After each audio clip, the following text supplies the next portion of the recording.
Bon, bonjour, chers étudiants, chères étudiantes. Bon, on va se rencontrer deuxième fois pour un autre cours qu'on va le consacrer pour la question de la méthodologie. Alors, la méthodologie, c'est-à-dire pour vous donner une idée sur c'est-à-dire sur la méthodologie qui va être appliquée lors des examens, Inch'Allah.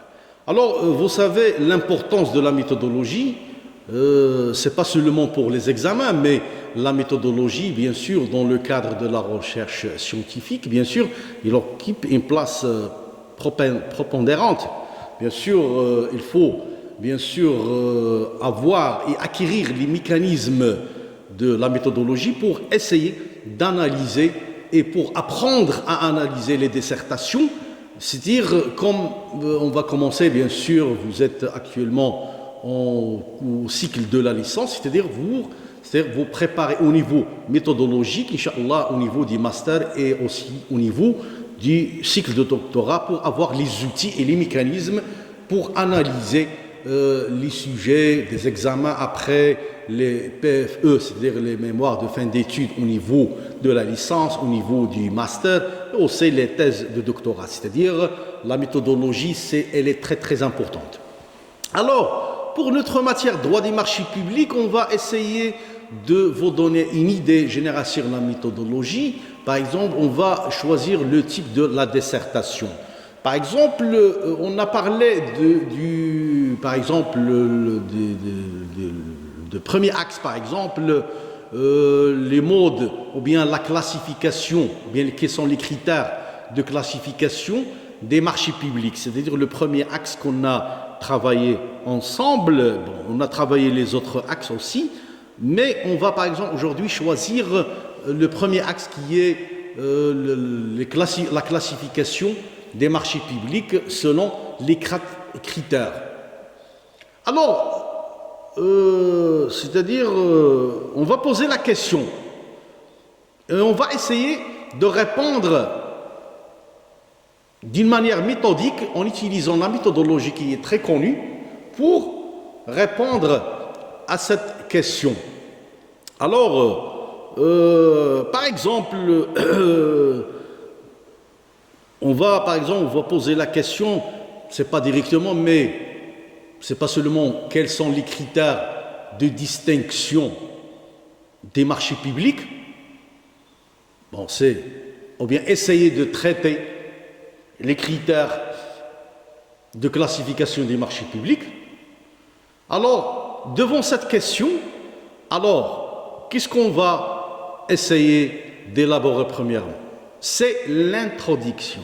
Alors l'introduction, ce n'est pas seulement dans le cadre de la dissertation au niveau des examens, mais l'introduction dans le cadre de la recherche scientifique, soit il s'agit d'un examen, ou bien d'un mémoire de la licence, ou bien un mémoire du master, ou bien au niveau d'une thèse, ou bien au niveau même d'un ouvrage. L'introduction, c'est un résumé.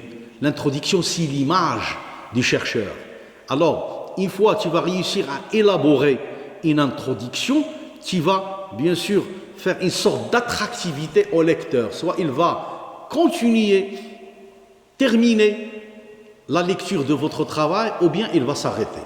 C'est-à-dire, c'est de tracer une piste douce et très attractive pour attirer le lecteur à achever votre travail.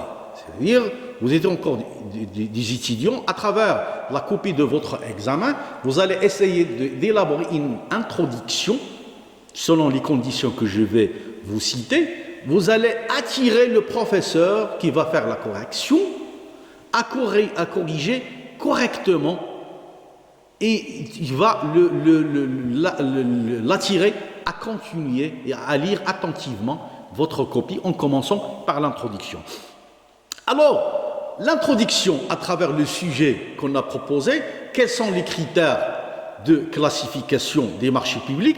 La première fois, on va commencer notre introduction, c'est-à-dire premièrement, par la définition, bien sûr, d'un marché public. Qu'est-ce qu'un marché public? La définition d'un marché public, selon les critères qu'on a cités, et aussi pourquoi cette classification qui a imposé au législateur, bien sûr, de donner une certaine flexibilité au niveau des modes de passation, au niveau des modes d'exécution, au niveau de l'objet, au niveau du prix. Bien sûr, c'est les besoins de l'administration. Il faut toujours se référer à l'article 5 que l'administration est là ses besoins. Il doit les déterminer d'avance. Après, il y a l'intérêt. Chaque étude ou chaque recherche, il a un intérêt. Un intérêt théorique et un intérêt scientifique. Et un intérêt pratique. Bien sûr, une étude qui n'a pas un intérêt, alors il doit être inutile. Alors quel est l'intérêt théorique de cette question? Quel est l'intérêt pratique et l'intérêt théorique ou bien scientifique et l'intérêt pratique?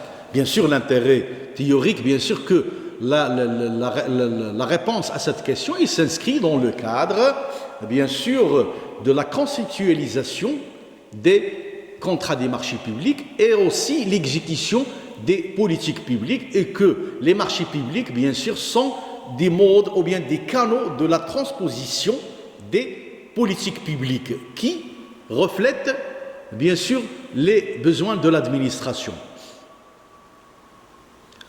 Après, il y a ce qu'on appelle la délimitation du sujet. Parce que chaque sujet, bien sûr, votre question, ou bien la question qu'on a proposée aujourd'hui, quels sont les critères de classification des marchés publics, c'est un sujet qui peut être traité au niveau d'une question pour une copie d'examen et qui peut faire objet d'un mémoire ou bien d'un exposé et qui peut faire objet d'un mémoire de la licence et qui peut faire aussi objet d'un mémoire du master et qui peut être objet d'une thèse de doctorat et qui peut être objet d'un grand ouvrage ou bien d'une encyclopédie. C'est-à-dire qu'il faut avoir les mécanismes c'est-à-dire pour avoir une sorte d'élasticité du sujet. C'est-à-dire que tu peux moindrir le sujet, l'élargir ou bien sans limite. Alors, pour l'intérêt de votre examen, il faut délimiter le sujet. C'est-à-dire, pour le maîtriser, il faut délimiter. Par exemple, notre sujet, si on veut le délimiter, c'est-à-dire on va essayer de traiter les critères bien sûr, la classification des marchés publics selon les critères qu'on a proposé, c'est-à-dire le mode de passation, le mode d'exécution, l'objet et le prix. C'est-à-dire pour pouvoir maîtriser bien. Alors, on doit dire que ce sujet, la délimitation du sujet, c'est-à-dire pour maîtriser bien le sujet, on doit le délimiter dans ce champ-là. Après, il y a, c'est-à-dire la problématique. La problématique, bien sûr, elle constitue l'épine dorsale de votre réponse, c'est-à-dire une copie d'examen ou bien toutes sortes de travail qui ne contient pas une problématique claire et nette, alors on ne peut pas considérer comme un travail. Alors, la recherche scientifique, dans chaque recherche scientifique, il y a une problématique. Et on doit apporter la réponse à cette problématique. Alors, les critères, quels sont les critères de classification des contrats? Quelle est la problématique ici? C'est-à-dire, il y a des critères de classification des marchés publics. Pourquoi ils sont, bien sûr, sont imposés sont édictés par le législateur? Dans quel objectif? C'est-à-dire la satisfaction des besoins de l'administration, ou bien pour donner une sorte de flexibilité à l'acheteur public. Et cette flexibilité, bien sûr, pour objectif, c'est quoi? C'est bien sûr, c'est le résultat attendu, c'est la satisfaction de l'intérêt général, parce que le contrat de marché public, comme on a dit l'autre fois, il est lié par une activité de service public. Alors, la problématique, on doit savoir et on doit voir et on doit poser la question, dans quelle mesure les critères de classification des marchés publics, ils ont réalisé quoi? Ils ont réalisé un objectif. Quel est l'objectif recherché? C'est la satisfaction des besoins de l'administration. Alors, les critères de classification, les 4 critères, on doit poser la question, dans quelle mesure les critères de classification participent-ils à la satisfaction des besoins de l'administration? Ça, c'est une problématique. On peut aussi proposer une autre problématique. Mais chaque problématique il doit se terminer par un point d'interrogation, parce qu'on pose une question. C'est-à-dire, la classification des marchés publics, selon les critères, alors on doit savoir, est-ce que ces critères qui sont appliqués, les 4 critères, est-ce qu'ils aboutissent à un résultat? Quel est le résultat? C'est la satisfaction des besoins qui sont déterminés, c'est-à-dire ultérieurement par l'administration. Est-ce que, bien sûr, c'est le cadre, bien sûr, de chaque problématique, alors on doit poser la question. Alors, on va, par exemple, pour ce sujet, on a proposé dans quelle mesure les critères de classification du marché public participent-ils à la satisfaction des besoins qui sont déterminés par l'administration. C'est-à-dire, l'administration, elle a déterminé ses besoins d'avance, mais pour la transposition de ces besoins, elle a des outils, elle a des mécanismes qui commencent par le mode de passation et la voie d'exécution, c'est-à-dire le mode d'exécution, qu'on a vu le marché 4 tranches conditionnelles et ainsi de suite. Alors, l'objet, soit construction, soit fourniture, et le prix. Parce que le prix, bien sûr, le prix, pourquoi le prix? Le législateur, à travers le décret de 20 mars, il a donné plusieurs types de prix, parce que ce n'est pas tous les marchés publics sont passés par le même prix, mais vu l'importance du prix, parce que le prix, il constitue l'épine dorsale de tous les marchés publics, parce qu'on ne peut pas concevoir un marché public, bien sûr, à titre gratuit. C'est-à-dire il faut toujours la contrepartie.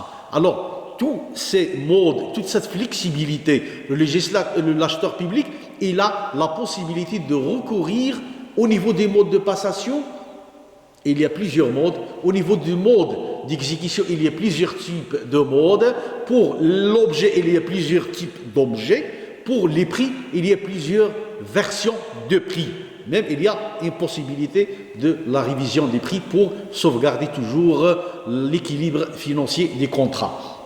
Alors ça, c'est notre problématique. Dans quelle mesure ces modes, ou bien ces critères de classification, participent-ils à la satisfaction des besoins de l'administration? Alors, voilà la problématique. Il doit être clair et net. Mais pour répondre à cette problématique, comment on va répondre à la problématique? Pour répondre à la problématique, il faut un plan. Alors, on doit terminer, d'après la problématique, si vous voulez bien sûr s'approfondir, il y a la problématique principale et il y a les questions, ce qu'on appelle les questions subsidiaires.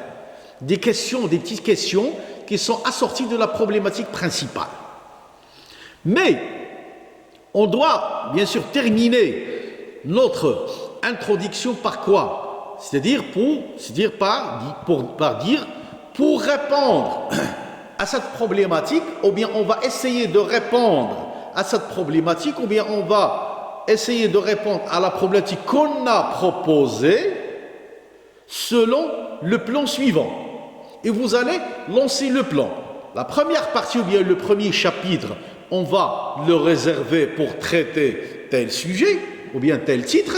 Et le premier chapitre, on va le répartir en section 1 et section 2. Dans la section 1, on va la diviser en A et B.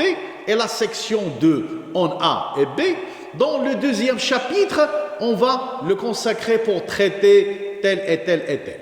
Et aussi, à son tour, on va le répartir en 2 sections. La première section, c'est, bien sûr, on va traiter telle et on va la répartir en A et B. La deuxième section, la même chose, ce titre, et on va la répartir en A, en petit a et en petit b.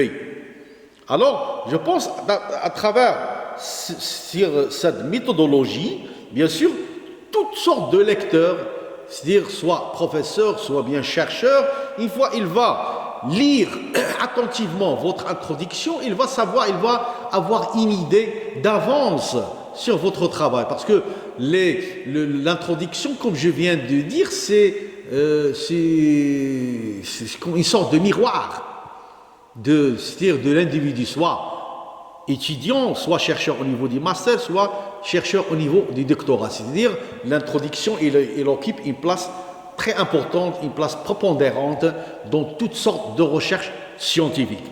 C'est pour ça, c'est-à-dire la méthodologie, vous devez bien sûr s'appuyer dans tous votre travaux, soit, on dit, soit copie d'examen, soit mémoire de votre travail au niveau de la licence, soit au niveau du master, Inch'Allah, ou bien même, pourquoi pas, les thèses de doctorat, vous devez être méthodique. Et aussi, il y a les méthodes de recherche sociaux qui sont très connues. Il s'agit d'une discipline autonome qui est indépendante. Bien sûr, au niveau du troisième cycle, au niveau du master, Inch'Allah, vous allez avoir des cours, les méthodes de recherche ou bien les techniques de recherche en sciences sociaux. C'est-à-dire, il y a plusieurs méthodes, bien sûr, il y a la méthode analytique, historique, comparative, analytique, mais aussi il y a les techniques de recherche qui sont trop connues, comme le sondage, comme les interviews, sont des outils et les clés pour intervenir, pour intégrer et pour pénétrer dans le champ scientifique. Il faut être méthodique et pour pouvoir apporter une valeur ajoutée à toutes sortes de recherches scientifiques. Mais, comme je viens de dire, c'est-à-dire on est actuellement au niveau des examens, alors la question, soit la question que j'ai proposée, ou bien un autre type de question, on a proposé seulement un modèle qui est très simple, la classification des marchés publics, ou bien les critères de classification des marchés publics. Bon, c'est une question qui est simple, mais bien sûr, il renvoie, à d'autres, c'est-à-dire à d'autres champs disciplinaires, à d'autres axes, à d'autres sujets. C'est-à-dire pour parler de la classification des marchés publics. Alors, on va parler des critères de classification, mais pourquoi ces critères de classification? C'est-à-dire il n'y a pas chose qu'on a trouvée par hasard. Alors ces critères de classification, ils étaient décidés soit par le législateur, ou bien créés par la doctrine, ou bien par la justice, par la jurisprudence administrative. C'est pour des raisons, pour réaliser un objectif bien déterminé. C'est pour ça qu'il faut creuser, il faut chercher qu'est-ce qu'il y a dedans. À travers quoi? À travers les outils, les méthodes d'analyse. Il faut poser les questions, et poser la problématique. Une problématique qui est toujours très compatible avec le plan. Comme je viens de dire, c'est-à-dire une fois on va proposer une problématique, on va terminer notre introduction par dire on va essayer de répondre à cette problématique selon le plan suivant. Ici, qu'est-ce qu'on comprend? On comprend que le plan que vous avez proposé entre la première partie ou bien la deuxième partie et l'introduction doit être compatible avec la problématique. Le plan que vous avez proposé et qui est détaillé, c'est une sorte de question à la problématique. C'est-à-dire, on dit qu'on va essayer de répondre à cette problématique ou bien de développer cette problématique à travers le plan suivant. Parce que je dis que dans la problématique, on termine d'habitude la problématique par poser une question, un point d'interrogation. Dans quelle mesure, par exemple, j'ai proposé dans quelle mesure les critères d'identification des marchés publics ou bien des classifications des marchés publics, pourquoi ces critères, dans quelle mesure ils participent à la satisfaction des besoins de l'administration. Parce que ce qui nous intéresse et quel est l'objectif principal des marchés publics. Et pourquoi cette variété de modes de passation et de modes d'exécution et des prix et des objets des marchés publics et tout cet arsenal juridique. C'est, bien sûr, c'est de réaliser, bien sûr, et de répondre à une question qui est posée et qui est l'objectif principal de chaque acheteur public, c'est l'offre économiquement la plus avantageuse. Et on a parlé l'autre fois de l'offre économiquement la plus avantageuse, c'est de faire et de chercher un mariage entre l'aspect de qualité, c'est-à-dire on doit chercher la qualité dans les prestations de l'administration, tout en sauvegardant les fonds publics. Alors, l'administration, bien sûr, elle cherche la qualité, elle cherche l'intérêt général, mais aussi, il faut sauvegarder les fonds publics parce qu'il va être contrôlé. On a parlé du contrôle des marchés publics, on a vu qu'il y a le contrôle a priori, a posteriori, il y a le contrôle politique, le contrôle juridictionnel, il y a beaucoup de types de contrôle, contrôle d'accompagnement. Alors, ces fonds, bien sûr, l'acheteur public, il va être contrôlé.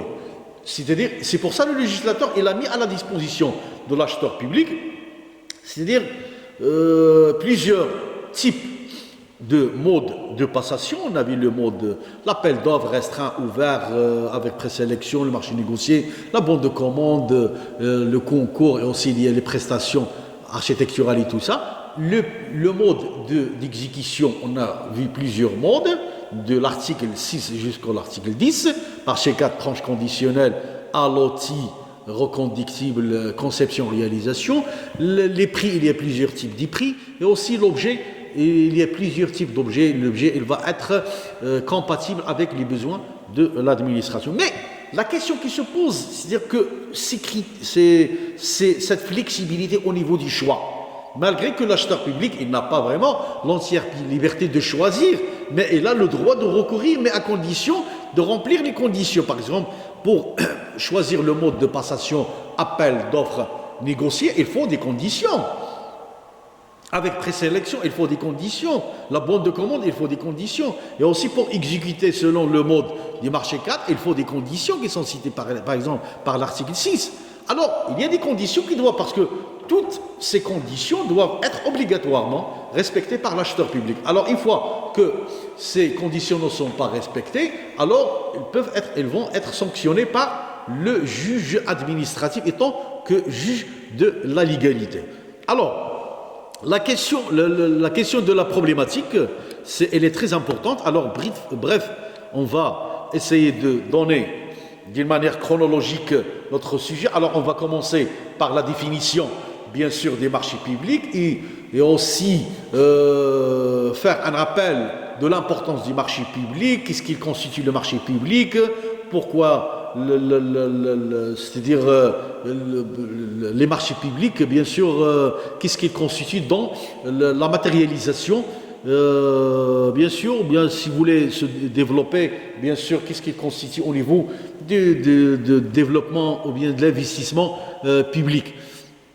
Après, vous allez bien sûr, comme je viens de dire, c'est de rappeler la difficulté ou bien l'intérêt pratique et l'intérêt théorique. Après, la délimitation du sujet. Il faut délimiter le sujet parce que c'est un sujet très vaste et vous devez avoir les outils pour pouvoir élastifier, c'est-à-dire une sorte d'élasticité du sujet. Ça peut être traité de votre copie jusqu'à une thèse de doctorat. Après, il y a la problématique. La problématique, bien sûr, vous devez douter, vous devez creuser. Pourquoi ces critères? Quel est l'objectif assigné à ces critères de classification? Alors, ces critères de classification du marché public ne sont pas posés par hasard. Alors, une fois vous allez poser la problématique, alors vous devez lancer le plan et vous allez dire qu'on va essayer de développer ou bien d'évoluer ou bien de répondre à cette problématique